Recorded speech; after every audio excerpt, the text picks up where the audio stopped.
आपको पता है जब बात हेल्थ की होती है ना तो हम लोगों की एक ही प्रॉब्लम है, हम लोग अपनी आंखों और दांत को बिल्कुल टेकन फॉर ग्रांटेड लेते हैं। खास तौर पे जब तक आंख और दांत जो है वो माल फंक्शन करना शुरू ना कर दें। आंखों का तो ये है कि जब तक पानी की छींटे मार के रैंडम कोई भी आई ड्रॉप डाल के आंखों की प्रॉब्लम सॉल्व हो रही है तब तक डॉक्टर का ख्याल ही नहीं आता। आप मेरा एग्जाम्पल ले लीजिए, दिन भर पूरा रांची में हम अपना बाइक लेके घूमते हैं, लेकिन आज तक इतना नहीं हुआ है कि अपर बाजार में रुक के जरा सा एक चश्मा ही खरीद लें। तो ऐसे में हमको ये पता चला है कि अपने रांची में फ्री आई चेकअप हो रहा है, वो भी one of the biggest eye hospital में। वहीं हम जा रहे हैं, आपको भी लेकर चलते हैं, चलिए मेरे साथ। 92.7 बिग एफएम से मैं हूँ रांची की राशि और मैं निकल पड़ी हूँ अच्छा देखने। तो आओ अच्छा देखें, धुन बदल के तो देखो। तो मैं आ गई हूँ शार्प साइट आई हॉस्पिटल। आंखों में बहुत सारा पानी आ रहा है और मैं जाने वाली हूँ अपने फ्री आई चेकअप के लिए, तो चले।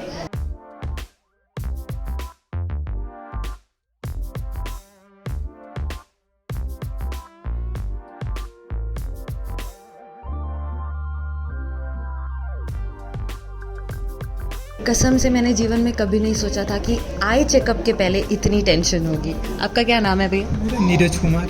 नीरज जी, ये क्या है? इस मशीन का क्या नाम है? इस मशीन को AR मशीन बोलते हैं। इसी चश्मे का अप्रोक्स नंबर निकलता है। चश्मे का अप्रॉक्स नंबर टेस्ट कर लेते हैं।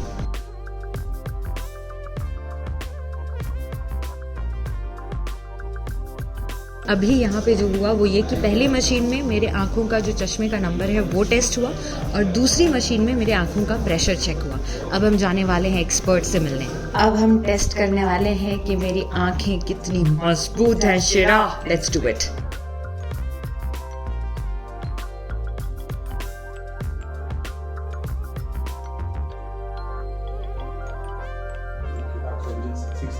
आपका पास का विजन करना चाहिए कि नियंत्रण कैसा।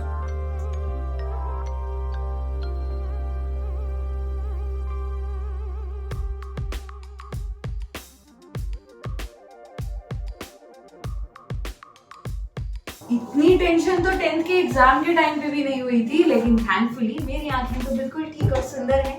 आपको भी अगर टेस्ट कराना है तो यहाँ आना तो बनता है। What an amazing experience. लेकिन अभी एक्सपीरियंस बाकी है। Hi, good afternoon.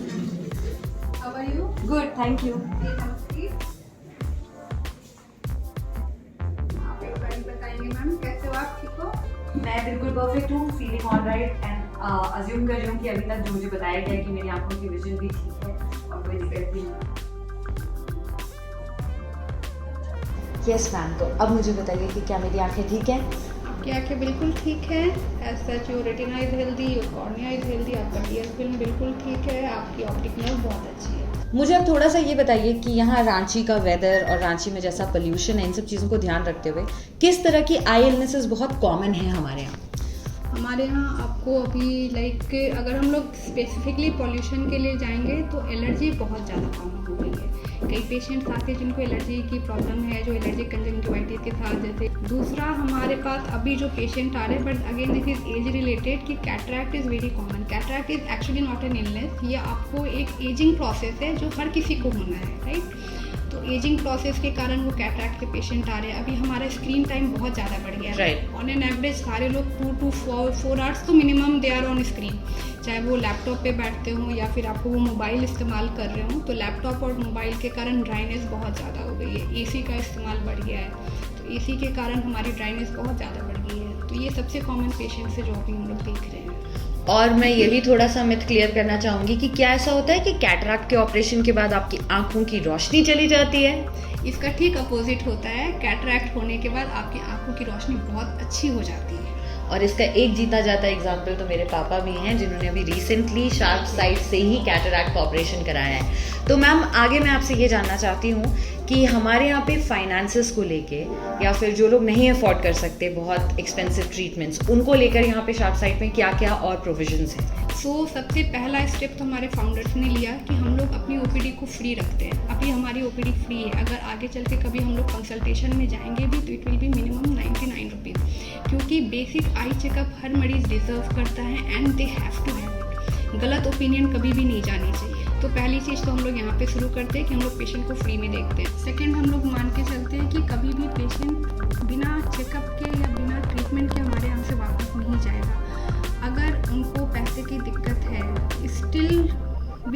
Surgery we will do whatever is necessary for that patient. Patient हमारे यहाँ से बिना इलाज के नहीं जाएगा। थर्ड हो गया कि अभी हम लोगों ने आयुष्मान भारत के साथ भी हमारा टाई अप हो गया है, तो अभी हम लोग आयुष्मान के थ्रू भी केसेस शुरू कर देंगे। तो आपको आप पैसे वाले हो नहीं हो, इट डजंट मैटर। हमारा मोटो है कि अच्छा हर किसी को देखना चाहिए, इसीलिए हमारा वो मोटो का लाइन भी है कि आओ अच्छा देखें। तो वो मोटो हम लोग बिल्कुल फॉलो करेंगे।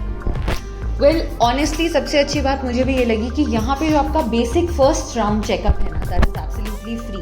यानी कि उसके आगे आपकी आंखों में कोई दिक्कत है नहीं है, उसके हिसाब से ट्रीटमेंट तो अवेलेबल है। बट एक वो जो डर रहता है ना कि नहीं यार अभी पैसे खर्चे करके जाएंगे, पता। और हमारे यहाँ पे एक ये भी मेंटालिटी है कि अगर हमने पैसे खर्च करके इलाज या बेसिक चेकअप कराया और सब कुछ नॉर्मल निकला तो हम कहते हैं पैसे बर्बाद हो गए। तो आपकी वो भी प्रॉब्लम नहीं रहेगी। It is truly an amazing experience. इतने अच्छे से पेशेंटली इन लोगों ने मुझे सारी चीज़ें समझाई, एक एक प्रोसीजर किया। लेकिन सिर्फ इतना ही नहीं, यहाँ हमारे साथ और भी डॉक्टर्स हैं, हम उनसे भी बात करेंगे। And if you decide to come to an eye consultant right now at Sharp Sight, it's absolutely free. दोस्त देखकर तो आंख बहुत छोटी सी चीज लगती है, लेकिन बहुत सारे अंदर ही अंदर डीप लेयर्स हैं। एक डॉक्टर से तो मिल चुके, डॉक्टर मधु से। अभी हम यहाँ पे रेटिना स्पेशलिस्ट के साथ बैठे। Correct me if I am wrong. Please मेरे ऑडियंस के लिए अपना एक इंट्रोडक्शन दीजिए sir. Hi, I'm Dr. Harshvardhan. I'm a retina specialist. I have done my retina training from LV Prasad, Hyderabad and Aravind Eye Hospital. And following that, I have worked in Sitapur Eye Hospital, which was a renowned institute for last like 70-80 years. मुझे बताइए कि retina related क्या क्या problems आपको यहाँ पे normally illnesses आती हैं? तो रेटिना स्पेसिफिक जो प्रॉब्लम्स मुझे देखने को मिलती है मेरी ओपीडी में, वो दो स्पेक्ट्रम में आती है। एक जो यंग पेशेंट्स आते हैं, यंग एडल्ट, उनमें काफ़ी हाई पावर रहता है। Specially during this Covid time and post Covid time हमारा मोबाइल यूज़ एंड हमारी सिस्टम यूज़ काफ़ी ज़्यादा बढ़ गई। तो उसमें उनके refractive power, myopia, high myopia लेके वो काफ़ी आते हैं। सेकंड, अबव 50 ईयर्स पेशेंट हमारे पास काफ़ी स्पेक्ट्रम ऐसे आते हैं जो नॉन डायबिटिक होते हैं जी, बट उनको ये नहीं पता होता है कि जस्ट लाइक डायबिटीज, उनकी रेटिना की जांच भी एवरी 6 मंथ टू 1 ईयर होनी चाहिए। क्योंकि वो उस चीज़ को इग्नोर करते हैं, तो कई बार वो हमारे ओपीडी में जब लैंड अप होते हैं तो उनकी आई की कंडीशन काफ़ी बुरी होती है। तो ये अवेयरनेस भी वेरी इंपॉर्टेंट होता है उनके लिए। Sir on that note I want you to tell my audiences how to take care of the retina specifically. Ranchi में जो लोग हैं आप उनको क्या बताना चाहेंगे? तो specifically for retina point of view देखिए 2-3 चीज़ें हैं जो यंग पेशेंट्स को ख्याल रखनी चाहिए। कि एक तो फॉर श्योर उनको स्क्रीन टाइम कम करना है। कई बार हमने ऐसे भी पेशेंट्स को देखे हैं कि हमने उन्हें सजेस्ट किया है कि आप ग्लासेस पहनो, बट सोशल डिस्क्रिमिनेशन के कारण वो ग्लासेस अवॉइड करना चाहते हैं, जिससे कि वो पावर बढ़ता है एंड कॉरस्पॉन्डिंग रेटिना दिक्कतें आती हैं। सेकंड, जैसे मैंने बताया, उनको कुछ चीज़ों का ध्यान रखना है कि व्हेनेवर दे फील लाइक उनकी रोशनी अचानक से कम हो गई, या उन्हें डिस्टॉर्शन दिखने लगा, या काले धब्बे दिखने लगे, या चमक दिखने लगी, ये सारे साइंस होते हैं कि कहीं ना कहीं रेटिना पे खिंचाव आ रहा है और रेटिना वहाँ से उखड़ रहा है। ओके। तो इस सिचुएशन में ये बहुत इंपॉर्टेंट होता है कि इमिडिएटली वो रेटिना डॉक्टर को दिखा के वो चेकअप कराए, और अगर ज़रूरत लगी तो रेटिना का लेजर कराए। और जैसे मैंने बताया, डायबिटिक पेशेंट्स के लिए ख्याल मोस्ट इंपॉर्टेंट होता है कि वो अपने डायबिटीज़ को कंट्रोल में रखें। Both low sugar and high sugar are not good. तो शुगर लेवल नॉर्मल रहना चाहिए, प्लस बीपी की जांच रेगुलर होती रहनी चाहिए। आंखें हेल्दी हैं कि नहीं हेल्दी हैं, इसके लिए जब पैसा नहीं खर्च करना पड़ेगा तो आप लोग यहाँ क्यों नहीं आएंगे बताइए। तो चलिए चलते हैं नेक्स्ट डॉक्टर के पास। Thank you so much. Hi, मैं डॉक्टर अमनप्रीत कौर हूँ and I am a anterior segment surgeon है। अगर बेसिकली बोलूँ तो मैं यहाँ पे कैटरेक्ट सर्जन की तरह हूँ एंड मेरी प्रैक्टिस करते हुए मुझे अराउंड 8-9 ईयर्स हो गए हैं। 8-9 ईयर्स का एक्सपीरियंस है। मैंने संतराम नेत्र चिकित्सालय से फेलोशिप किया था एडवांस फेको सर्जरी में एंड अभी मैं पिछले कुछ टाइम से यहाँ पे काम कर रही हूँ। कैटरैक्ट यानी मोतियाबिंद एक ऐसी बीमारी है जो एज के साथ सबको होती है।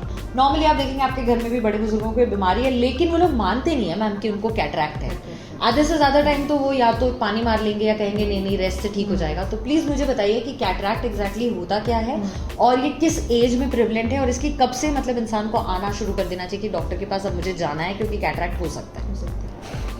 वो कैटरेक्ट बेसिकली क्या है ना, हमारे आँख में नॉर्मली भगवान ने एक लेंस दिया है। आई कुछ नहीं, आई एक कैमरा है, ठीक है ना, मॉडिफाइड कैमरा। तो एक लेंस है जिसका काम ये है कि जो भी रोशनी आ रही है वो पीछे हमारा जो रेटिना होता है वहाँ फोकस होनी चाहिए।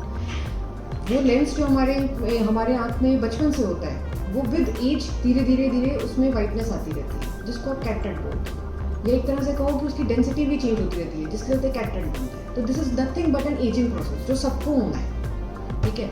इसलिए मोस्ट कॉमन कॉज जो कैटरेक्ट का हो गया वो एज हो गया, बट अदर कॉजेज भी होते हैं, जैसे कभी अगर मुझे चोट लगे, या जैसे कभी कभी मेरे आँख में इन्फेक्शन हो, या जो डायबिटिक पेशेंट्स हैं उनको जल्दी आता है, किसी भी इवन बचपन में और भी जेनेटिक कॉजेज के चलते हम बच्चों में भी कैटरेक्ट देखते हैं। ओके, तो कैटरेक्ट एज सच तो किसी भी एज में हो सकता है, और मोस्ट कॉमनली ओल्ड एज में होता है। राइट। अब इसके साथ ट्रिकी पार्ट क्या होता है ना कि यूजुअली कैटरेक्ट दोनों आँख में सेम टाइम पे स्टार्ट होता है। ओके, हाँ, नॉट नेसेसरली सेम नंबर, मतलब इतने इक्वल हो दोनों आँख में, पर साथ में स्टार्ट होता है।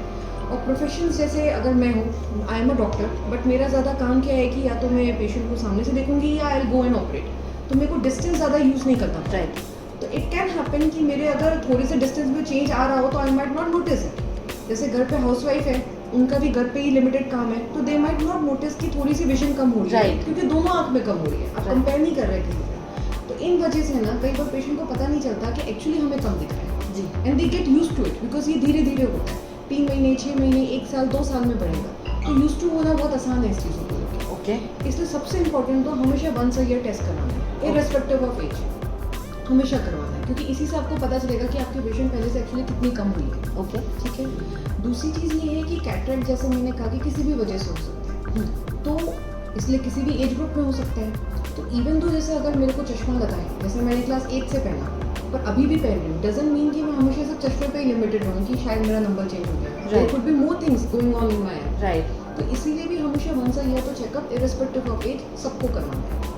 अब अगर एक बार कैटरेक्ट हो गया तो इसमें जैसे सब डर जाते हैं, और सबका मेरे सामने सबसे कॉमन क्वेश्चन ये होता है कि चलेगा किस स्टेज में है जी। कि पक गया है और विंटर्स आ गए हैं तब करवाएंगे हम ऑपरेशन। जी। तो ऐसा नहीं होता, इसलिए नहीं होता क्योंकि ये पके हुए मोती का कॉन्सेप्ट ना आज से 50-60 ईयर्स पहले करेक्ट था। सबसे पहले जो हमारे कैटरेक्ट की सर्जरी हुई थी ये सालों पहले, मतलब हज़ारों सालों पहले एक इंडियन डॉक्टर, इंडियन बंदे ने की थी, सुश्रुता ने की थी जी। उस समय क्या होता था कि जो पका हुआ मोतिया था ना, हम उसे निकाल नहीं सकते थे, हम उसे सिर्फ गिरा देते थे आँख के अंदर, तो विजन ठीक हो जाती थी। ओके, और बिल्कुल नॉर्मल नहीं आती थी क्योंकि तब हम लेंस नहीं डाल सकते थे। यहाँ से कैटरेक्ट का डेवलपमेंट शुरू हुआ है, सर्जरी का डेवलपमेंट, ठीक है ना। धीरे धीरे हम इस स्टेज में आए कि हम बड़े कट करते थे और हम पूरा लेंस निकालते थे, फिर भी हम लेंस डाल नहीं पाते थे। राइट। फिर धीरे धीरे धीरे पता चला कि नहीं, लेंस बन सकते हैं, कुछ हम आर्टिफिशियल चीज़ आँख के अंदर डाल सकते हैं, which is safe for I, which is good for I. तो धीरे धीरे क्या किया कि हमने लेंस निकाला, जो कैटरेक्ट आपका हो रखा है मोतियाबिंद, उसके जगह लेंस डाला, इससे विजन अच्छी होती गई। पर सर्जरी इतनी रिफाइंड नहीं थी, जी। इसलिए लोग कहते थे कि वेट करो पक जाएगा, जब ज़रूरत है तभी करना है। पर अब तक में और उस समय में बहुत डेवलपमेंट हो चुकी। अब ऐसा है कि जो सर्जरी के बाद हम आपको बिल्कुल नियर नॉर्मल नहीं, बिल्कुल नॉर्मल विजन दे सकते हैं। इवन जैसे मेरे को चश्मे के नंबर हैं, मेरा ये भी करेक्ट हो सकता है। तो ये आपको एक तरह से आप देखो तो आपके लिए अच्छा है Correct. कि अगर आपका ट्रीटमेंट आज आपको बिल्कुल नियर नॉर्मल विजन आ जाएगी, ठीक है। प्लस धीरे धीरे कैटरेक्ट के चलते क्या होता है कि कलर परसेप्शन भी थोड़ा ऑल्टर जी। होता है, वो भी आपका क्लियर हो जाएगा। इसलिए अब सर्जरीज के लिए ये ट्रू नहीं है कि पकने दो मोतियाँ, जी। अब टाइम पे करवा लो। Well, 3 doctors, 1 wonderful huge eye hospital, Sharp Sight, जिनका एक ही मोटो है कि बॉस बेसिक चेकअप, ये जानना कि आंखें हेल्दी हैं कि नहीं है, कम से कम ये तो फ्री होना चाहिए ना। फिर अगर आपको ट्रीटमेंट की ज़रूरत है तो आप शार्प साइट आ ही सकते हैं। अब मन से अच्छा देखना तो हम आपको नहीं सिखा सकते, लेकिन हाँ, आओ अच्छा देखें का मोटो लेकर sharp site eye hospital is really doing an amazing job. मेरी आंखों का टेस्ट हो गया है, मैं जितना कुछ समझ सकती थी एटलीस्ट अपनी आंखों के बारे में वो समझ चुकी हूँ। मुझे ये पता है कि आंखों का ख्याल कैसे रखना है। अब मैं फ्री होकर साल भर अपनी आंखों को बिल्कुल भी अब्यूज नहीं करूंगी। I will take care of my eyes and thank you so much doctor Aman हमसे बातें करने के लिए।